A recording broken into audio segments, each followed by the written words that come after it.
안녕하세요. 네, 순환의 책방입니다. 오늘 소개할 책은 주문하신 인생 한 그릇 나왔습니다. 지은이는 임성주, 발행은 소미미디어입니다.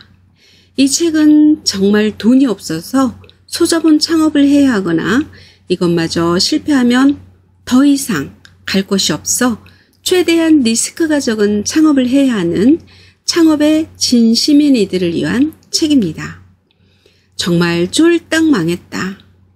어설프게 가세가 기울었다는 뜻이 아니다. 집은 경매로 넘어가고 빚쟁이가 집으로 찾아올 때마다 숨죽이며 당장의 끼니를 걱정해야 했다. 결혼 반지만은 팔고 싶지 않았는데가 아니라 생계 문제를 해결하기 위해 당연히 팔아야 할 품목 1순위였다. 그마저도 사기를 당해 돈을 받지 못했지만 집이 그야말로 쫄딱 망하는 바람에 동대문 새벽시장에서 커피 배달 알바를 해야 했던 사연의 주인공. 창업 자금이 없어서 수중에 있는 돈 350만 원으로 가게를 차린 지 8년 만에 6개의 직영점 외 10개의 전수점을 창업할 때마다 성공시키며 작은 가게 창업의 달인으로 거듭나기까지 그에게 있어 장사란 타협이 아니라 신념이고 인생이었다. 저자는 조언합니다. 일부 대박 사업가들이 성공한 결과물만 보면서 쉽게 성공할 수 있는 법을 찾거나 장사를 모르니 프랜차이즈를 하면 되지 않을까? 라고 생각한다면 일단 실패를 예상하라. 실패를 통해서 배울 수 있다면 그나마 다행이다. 그러나 대부분 같은 실수를 반복한다. 직설적으로 말해 프랜차이즈에만 매달리는 건 프랜차이즈 본사에 자신의 운명을 내맡기는 셈이다. 내 사업을 하기로 마음먹었다면 더욱 피해야 할 부분이다. 결국 열심히 일한 만큼 수고의 대가를 보수로 가져갈 수 있는 내 가게, 즉 독립점포로 승부를 보아야 한다. 훗날 가맹점을 통해 사업을 확장할 수 있는 여지도 훨씬 많다. 그렇다면 어떻게 해야 하는가? 이 책의 저자 임성주 대표는 말합니다.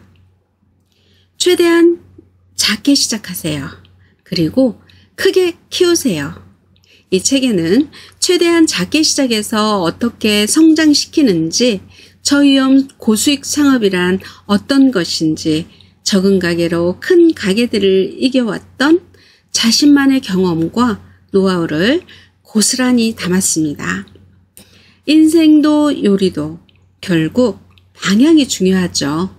음식에서만큼은 타협을 거부하고 원칙을 고수하는 일은 적은 가게일수록 중요합니다.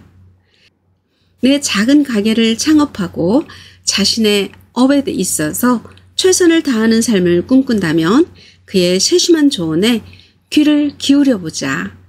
치열한 창업 현장을 헤쳐온 경험에서 우러나오는 진실한 조언은 창업자가 직면하는 막막한 현실을 헤쳐나가는 데 있어 귀중한 나침반 역할을 해줄 것이다. 자, 그럼 책 속으로 들어가 보겠습니다. 오늘도 내 손안의 책방과 함께 즐거운 시간 되세요. 구독, 좋아요, 알림 설정은 사랑입니다. 하면 되지, 아니면 말고. 난 저 말이 정말 완벽한 한마디라고 생각한다. 나는 원래 100번 생각하는 사람이다. 돈이 많던 시절에도 무언가 하나를 사기 위해 100번 이상을 고민했었다. 그런데 지금은 일단 하고 본다. 아니면 말고, 안 되면 말고, 어쩔 수 없지. 내가 해도 안 되는 건 어쩔 수 없지만 고민만 하면서 아무것도 안 하는 건 정말이지 바보 같은 짓이다. 하나 더 있다. 나는 천재인 것 같아. 이 밑도 끝도 없는 자부심이야말로 내 거침없는 행동력의 기반이 되었다. 정말 천재인지 아닌지는 중요하지 않다. 무언가를 할 수 있다는 마음가짐만 있어도 일을 대하는 태도는 분명 바뀌는 법이니까. 동대문에서 1년간 저녁 7시부터 시작된 커피 배달은 새벽 5시에 끝이 났다. 무기력한 삶을 살아왔던 1, 2년의 기간이 지나고 다시 일을 시작했을 때만 해도 플랫폼 개발이라는 엉뚱하지만 다른 꿈을 꾸던 나였다. 내 인생은 당연히 그래야만 한다고 생각했다. 그러나 얼마 안 가 나의 이런 생각이 실체가 없음을 깨닫자 삶의 태도가 완전히 바뀌었다. 누구보다 성실하게 차근차근히 한 단계씩 올라가야겠다고 마음을 먹었다. 동대문 시장을 누비면서 참 많은 것을 배웠다.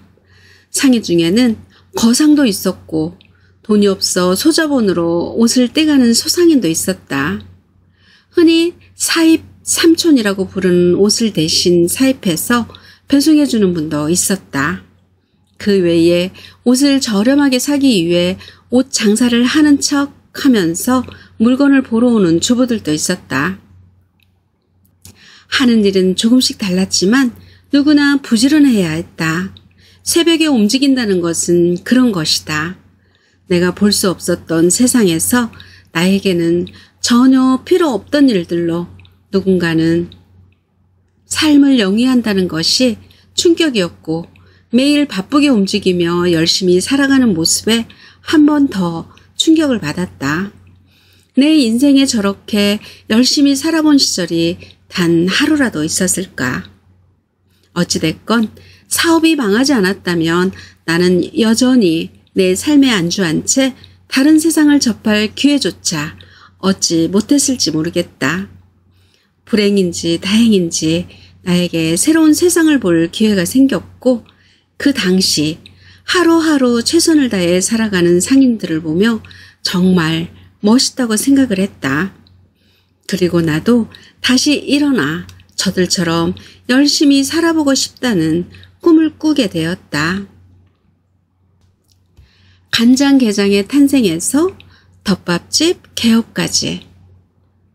동대문 생활을 마치고 다시 게임 개발을 할 기회가 생겨 잠시 개발에 몰두하던 당시 부족한 생활비를 채우기 위해 지인들에게 간장게장을 만들어주는 일을 좀 했었는데 반응이 굉장히 좋았다. 우리 집 간장게장을 맛본 지인이 간장게장을 더 만들어달라고 부탁해서 주문 제작을 시작했고 맛있게 드셨는지 감사하게도 주문이 꼬리에 꼬리를 물고 계속해서 이어졌다. 많이 만들 땐 하루에 100마리도 만들었는데 집안이 온통 비린내로 진동했다.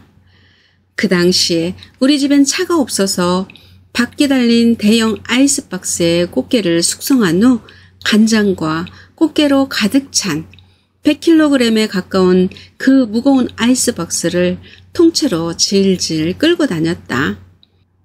그렇게 지인들의 집까지 걸어가 그 자리에서 노점하듯 꽃게를 꺼내어 간장과 함께 담아주곤 했다. 더운 여름에도 드르륵 소리를 내며 힘겹게 아이스박스를 질질 끌고 다녔지만 우리 부부는 그 시간조차 감사하고 즐거웠다. 분당동 구석에 있는 작은 집에서 아파트 단지까지 걸어가는데 1시간, 단지를 돌고 다른 단지로 옮겨가 팔고 돌아오면 3, 4시간이 훌쩍 지나 있었다. 일은 점점 커져 결국 간장게장을 만들어 팔 곳을 찾게 되었다. 뒤에 자세한 얘기가 나오겠지만 약 3, 4년간 공실로 있던 분당구 순회동에 있는 상가 지하에 한 마음씨 좋으신 분이 가게를 보증금만 받고 임대해 주셨다. 보증금 100만 원에 월세 없이 운영할 수 있는 가게를 얻게 된 것이다. 본디 예민하게 태어난 나의 미각과 후각 덕분에 나는 나도 모르는 사이에 맛있는 음식의 개념들을 머릿속에 정리하고 있었다. 어린 시절 음식이 차려지길 기다리는 동안 아주머니들의 조리법을 옆에서 구경하며 눈에 담아둔 것도 내가 요리를 할 때면 본능적으로 뛰어나와 내 손을 움직이게 했다. 마치 그것이 원래 나의 것인 것처럼. 정말 요리를 잘한다고 생각했기에 나는 요리로 돈을 벌고 싶진 않았다. 내가 가장 잘하는 것들을 오롯이 취미로만 즐길 수 있는 삶이야말로 있는 자들이나 누릴 수 있는 호사니까. 자, 과거야 어찌됐던 나는 망했으니까. 이제 나는 간장게장으로 생계를 꾸려야 했다. 그런데 지나가던 초등학생도 간장게장이 매일 먹을 수 없는 음식이라는 것쯤은 잘 알고 있었다. 350만 원, 창업 당시 수중했던 전 재산이었다.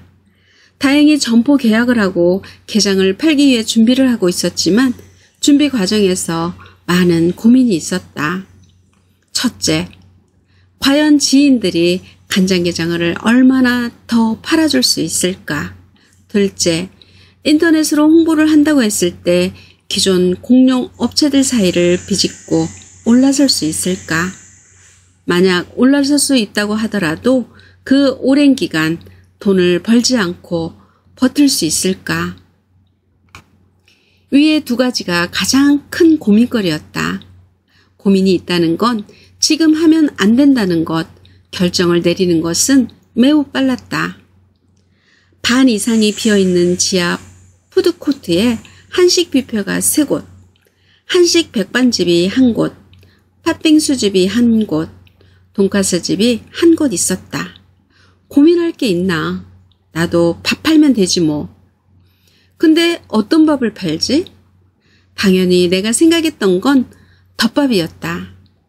덮밥으로 결정하게 된 데는 몇 가지 이유가 있었다. 첫째, 반찬이 없으니 로스율이 적을 것 같았다.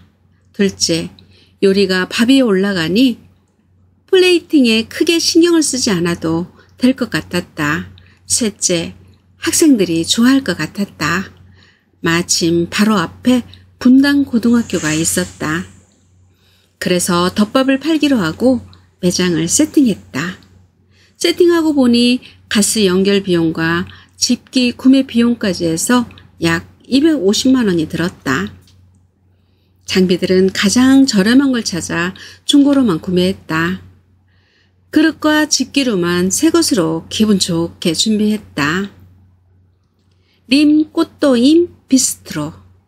이름도 긴 내 가게의 첫 출발이었다.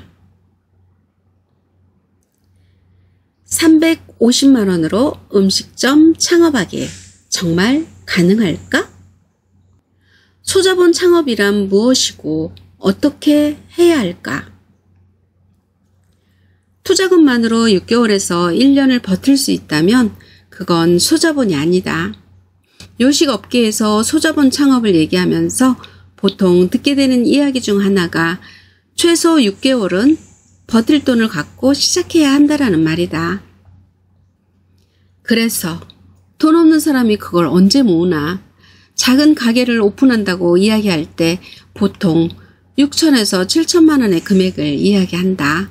그렇다면 거기에 직원을 1명만 쓴다고 해도 인건비 최소 300만 원, 통상적인 월세 및 잡비가 200만 원이라고 하면 1억 원 이상을 들고 준비해야 한다는 얘긴데 1억 원이 있는 사람은 소자본 창업을 고민할 필요가 없다. 그건 이미 소자본 창업이 아니다. 돈이 없다면 손익분기점은 무조건 한 달 안에 넘겨야 한다. 간단하게 예를 들어 설명해 보겠다. 1억이라는 돈을 투자해 음식점을 오픈했을 때 장사 초보인 사람이 손익분기점을 넘기려면 최소 1년 이상의 시간이 걸린다. 요식업의 1년 이내 폐업률이 40%, 3년 이내 폐업률이 65%, 5년 이내 폐업률 80%라고 하니 평균적으로 2년 정도의 폐업을 한다고 생각했을 때 만약 손익분기점을 1년째에 넘겼다면 개업 후 1년간 월 1,000만 원의 개업 후 1년간 월 1,000만 원 정도를 순이익으로 가져갔다는 얘기다. 이 정도면 초대박이라고 할 수 있겠는데 그렇다면 따져보자. 1년 후 손익분기에 도달하고 다시 1년 후에 1억 2천을 벌고 폐업을 하게 되는데 실제 순이익을 따지기 위해선 1억 2천만 원을 24개월로 나눠야 한다. 그러면 월 500만 원이 나온다. 그러나 아쉽게도 실제로 월 순수익 1천만 원을 버는 자영업자는 거의 없다. 그렇다면 과연 이게 현명한 창업일까? 작게 창업하는 것이 망했을 때의 위험 부담은 훨씬 줄이면서 일한 만큼 안정적인 수익을 확보하는 길임을 쉽게 알 수 있다. 겉모습의 화려함에 치중하다 보면 남들 눈에는 보기 좋을지 몰라도 정작 본인은 행복하지 못할 수 있다는 점을 기억하자. 이렇듯 소자본 창업은 기본 마인드부터 달라야 한다. 요행은 없다. 음식점을 운영하면서 얼마든지 요행을 바랄 수 있다. 세상이 좋아진 만큼 요행을 만들어내기도 그다지 어렵지 않다. 그러나 나는 바닥에서 다시 시작할 시점에 한 걸음씩 올라가는 길을 택했다. 뿌리를 깊게 내리며 한 걸음씩 올라서야 다시 무너지지 않는다고 생각했기 때문이다. 나의 아버지는 성실하시기도 했지만 운이 좋으셨다.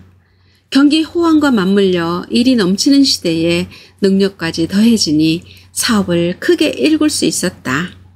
그런데 지금의 요식업은 어떠한가? 넘치고 넘치는 게 식당이고 개업하는 수만큼 망해 나가는 게 식당이다. 오픈한 지 2, 3개월 달 만에 망하는 가게도 많다는 건 정말 갈 때까지 갔다는 얘기다. 나는 아버지의 회사가 망하게 된 중요한 요인 중 하나로 실패를 모르고 승승장구만 했던 점을 꼽는다. 실패에 대한 경험이 전혀 없었기 때문에 무언가 변수가 터졌을 때 한 번에 와르르 무너졌던 것이다. 나는 그런 경험을 다시 하고 싶지 않았다.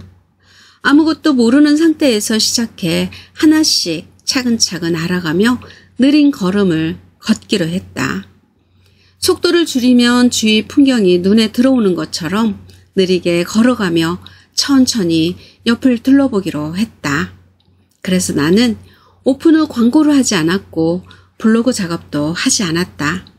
그저 천천히 한 분 한 분 단골 손님들이 생기기를 기다렸다. 손님이 오는 날은 즐거웠지만 손님이 오지 않는 날은 불안했다. 일회 일비하는 마음을 버리기까지 많은 시간이 걸렸다. 하지만 천천히 걸어온 만큼 세상을 보는 시야는 많이 넓어졌다. 지금 눈앞에 보이는 현재는 과정일 뿐 최종 도착지가 아니다. 섣불리 미래를 예단하며 주눅이 들 필요는 없다. 언젠가 내가 높은 곳으로 올라가는데 필요한 오늘을 살 뿐이다. 그렇게 느리지만 꾸준히 오른다면 혹시 떨어질 일이 생겨도 중간에 올라오면서 받은 나뭇가지를 붙잡고 다시 올라갈 수 있을 것이다. 2장. 작은 가게는 무조건 남는 장사가 답이다. 가끔 창업을 준비하는 분들이 우리 가게에 찾아와 덮밥집을 하고 싶다며 문의를 하는 경우가 있다. 그런데 많은 분들이 주방에 들어가려고 하지 않는다. 자신은 홀에 있고 주방은 사람을 고용하고 싶어 한다. 주방을 알고 홀에 있으면 문제가 없지만 주방을 모르고 홀에 있으면 주방에 갑자기 사람이 빠질 경우 매장은 바로 운영 불가능한 상태가 된다. 창업자는 혼자서 주방을 돌릴 수 있는 최소한의 연습은 되어 있어야 한다. 그럭저럭 요리를 할 줄 안다면 한 번쯤 요식업에 도전해 볼만 하겠으나 요리를 전혀 모른다면 창업을 하지 않길 바란다. 굳이 요식업을 하겠다면 적어도 제대로 된 음식을 만드는 곳에 가서 요리를 배우고 시작하자. 겨우 며칠 배우고 오픈하겠다고 하면 실제로 매장을 오픈했을 때 매장이 원활하게 돌아갈 수가 없다. 교실에서 수영하는 법을 며칠 배우고 나서 실전에 돌입해봐야 수영이 잘 될 리가 없지 않은가. 시작하려면 제대로 준비하고 시작하자. 이것이 창업 준비의 첫 단계다. 제대로 준비해도 80%는 망할 것이라는 생각을 하고 준비하면 되겠다. 물론 나는 절대 망할 수가 없다는 근거 있는 자신감을 갖고 시작했다. 이 케이스가 가장 좋다. 매일 먹을 수 있는 음식을 팔자. 매일 오시는 손님이야말로 사장님의 훈장이다.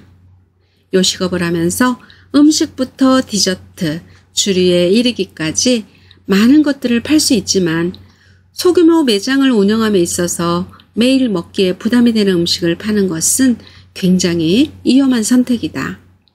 누구라도 와서 편하게 먹고 갈 수 있는 메뉴를 선택하는 것이 가장 중요하다. 그것이 덮밥을 선택하게 된 이유였다. 시대가 바뀌면서 벌써 30대 이하의 연령층은 일품 요리와 한두 가지 반찬으로 끼니를 때우는 것이 가정에서부터 이미 익숙해져 있다. 그러다 보니 덮밥 역시 간단하게 먹을 수 있는 맛있는 식사가 될 수 있었고 매일 편하게 먹을 수 있는 인기 메뉴가 되었다. 그에 반해 홍대, 이태원 등 번화한 상권은 근처에 거주하는 손님보다는 멀리서 찾아오는 손님들을 위한 음식이 많은데 그렇다 보니 음식의 국적도 다양하고 종류도 다양하다. 그날 하루 가서 먹고 즐길 수 있는 요리를 찾는 사람 역시 상대적으로 많을 수밖에 없다. 소자본 창업의 경우 번화가보다는 주택가, 오피스존 등 항아리 상권을 선택하는 경우가 많다. 이 경우 자주 생각나고 언제 먹어도 부담 없는 메뉴를 선택하는 것이 중요하다. 이는 작은 가게가 안정적인 매출을 일으키기 위한 가장 중요한 요소라고 할 수 있다. 한 예로 우리 가게에는 매운 삼겹덮밥이란 메뉴가 있다. 이 메뉴를 5일 중 3일 이상 꼭 와서 드시는 손님들이 제법 많다. 이제 메뉴를 정했다면 어떻게 장사를 해야 많이 남을까?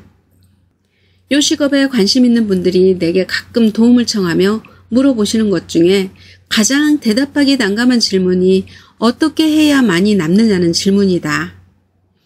그냥 비싸게 팔면 많이 남는다. 누구는 스테이크 덮밥을 6,000원에 팔기도 하고 누구는 19,000원에 팔기도 한다. 많이 남는 장사란 사람 적게 쓰고 맛있게 만들어서 비싸게 팔아도 손님들이 만족할 수 있는 식사를 제공하는 장사다. 이렇게 이야기하면 고가 전략보다는 박리다매가 나은 것 아니냐고 반문하는 사람도 있다. 과연 박리다매가 답일까? 음식을 제값받고 팔면 안 되는 걸까? 이 부분은 온전히 매장주의 철학에 따라 달라지는 부분이겠지만 우리 가게는 박리다매를 하지 않는다. 또한 마일리지 서비스도 하지 않는다. 가장 큰 이유는 첫째, 요리사가 즐거워야 좋은 음식이 나오고 손님이 만족할 수 있다고 생각하기 때문이다. 요리사가 즐거우려면 자신의 요리가 금전적인 가치가 있다고 느껴야 한다.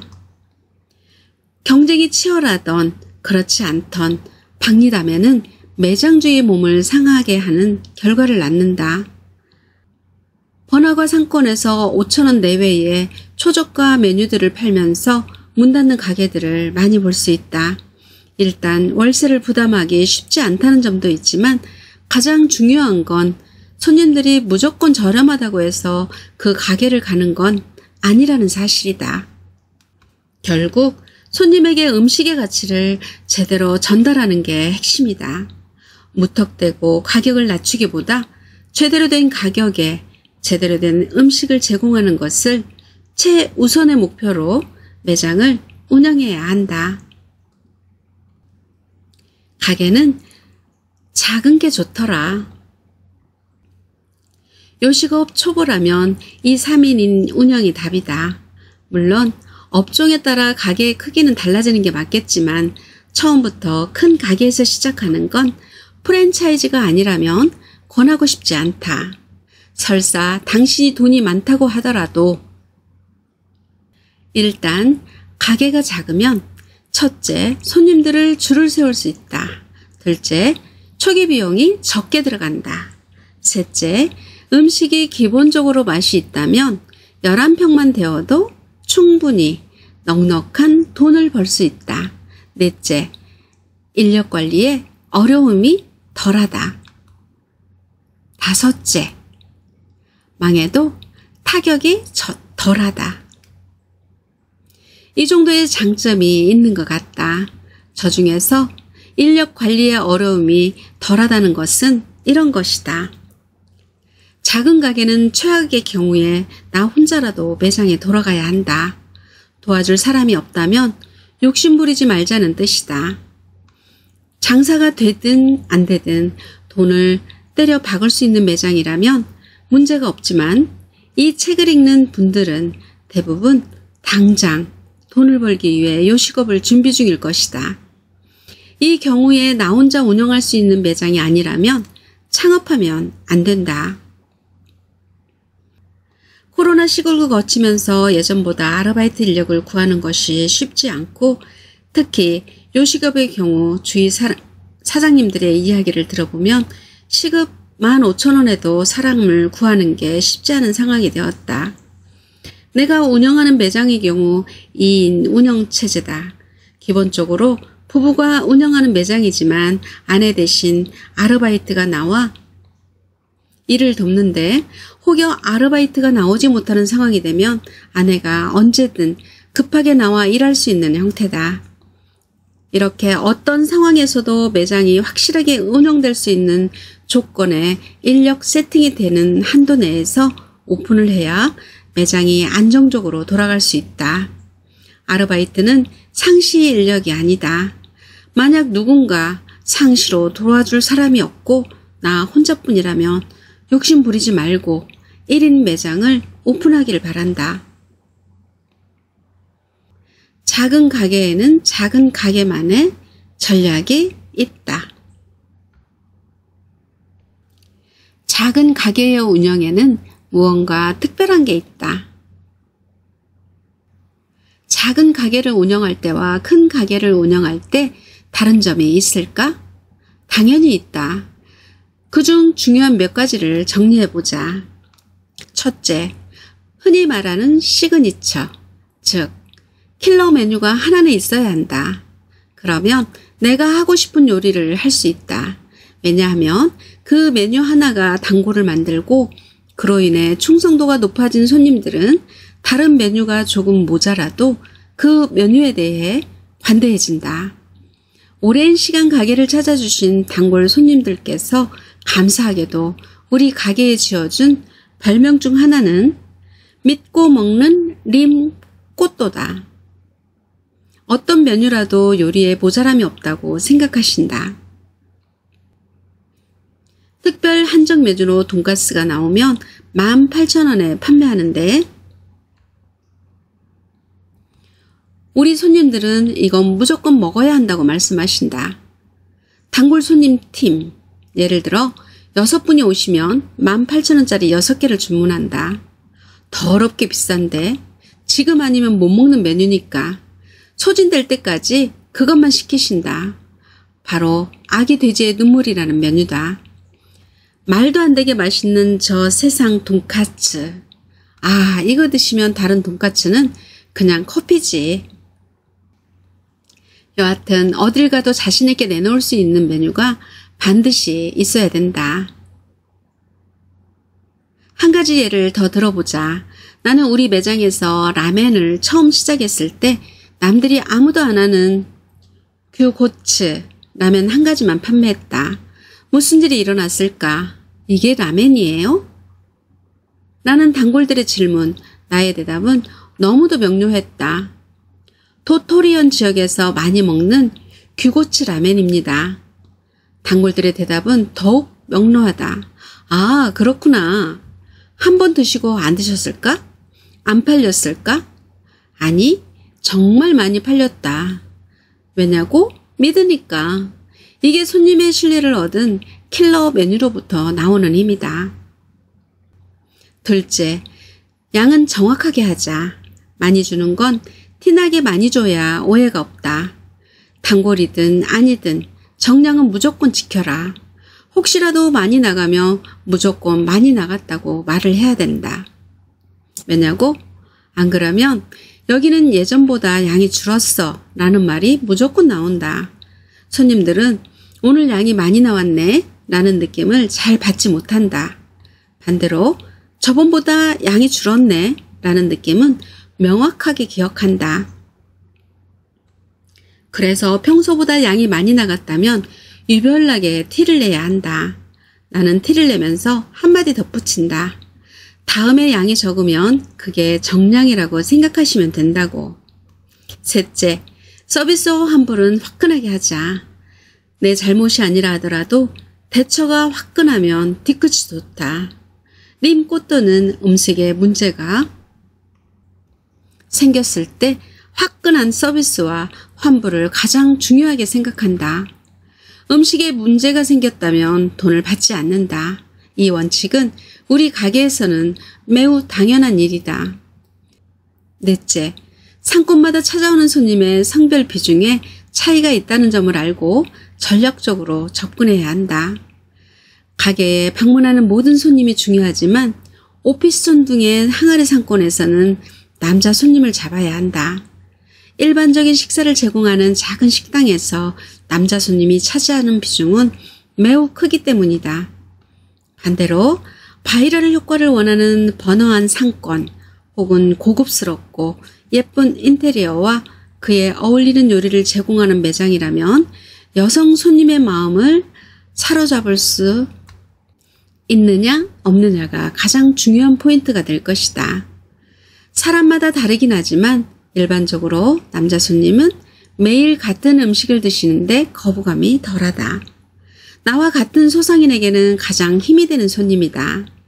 힘이 된다는 것은 비단 경제적인 부분만이 아니라 우리 음식을 좋아해 주시는 모습을 보는 것만으로도 매장을 운영하는 주인으로서는 매우 기쁜 일이다. 자, 여기까지입니다. 평가를 가장한 질투와 시기는 사실 무지에서 나오죠. 상대방이 성공한 이유를 이해할 수 없기 때문입니다.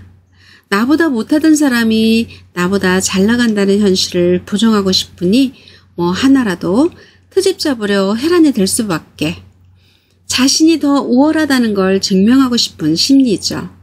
그러니 그런 말에 전혀 신경 쓸 필요가 없습니다. 차근차근 성장하는 와중에 주변에 트집 잡는 사람들이 늘어나고 있다면 그건 내가 잘하고 있다는 증거죠. 브로그로는 본 창업자를 위한 메탈 수업이 있습니다. 지금까지 내 손안의 책방이었습니다. 오늘도 채널 고정해주신 지음님 꽃길만 걸으세요. 감사합니다.